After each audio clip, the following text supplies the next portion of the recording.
ఢిల్లీలోని 5 స్టార్ హోటళ్లలో రాత్రికి రాత్రి ధరలు పెరిగిపోయాయి. ఒక్క రాత్రికి 85,000 నుంచి లక్షకు పైగా పలుకుతున్నాయి. నిన్నటి వరకు సగటు గది ధర 50,000 నుంచి 80,000 ఉండేది. ఇవాళ ఒక్కసారిగా రేటు పెరిగింది. లక్ష దాటి పలుకుతున్నాయి. సరే, అంత ఖర్చు పెట్టి ఉందామనుకున్నా రూమ్స్ దొరకని పరిస్థితి. ఇందుకు కారణం లేకపోలేదు. భారత్లో పుతిన్ పర్యటన, ఈ వారంలో భారీగా ఈవెంట్లు ఉండడంతో ధరలు అమాంతం పెరిగిపోయిన పరిస్థితి.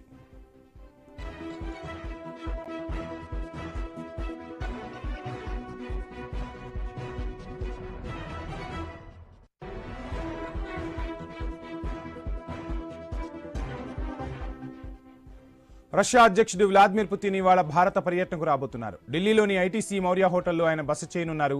గ్రాండ్ ప్రెసిడెన్షియల్ సూట్లో ఆయన కోసం ఏర్పాట్లు చేశారు. తాజ్ ప్యాలెస్ లో కూడా గదులను బుక్ చేసుకున్నారు. మరోవైపు తాజ్ మహల్, ఒబెరాయ్, లీలా, మౌర్యతో సహా అన్ని టాప్ హోటళ్లలో దౌత్యవేత్తల కోసం బుక్ అయిపోయిన పరిస్థితి.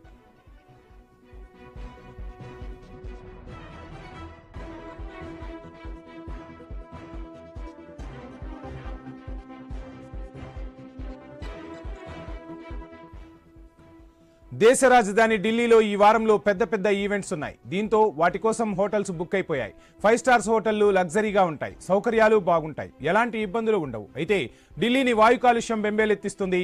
ఈ సమయంలో ఇలాంటి హోటళ్లలో అయితే సదుపాయంగా ఉంటుందని భావించి బుక్ చేసుకుంటున్నారు. దీంతో డిమాండ్ అమాంతం పెరిగిన పరిస్థితి.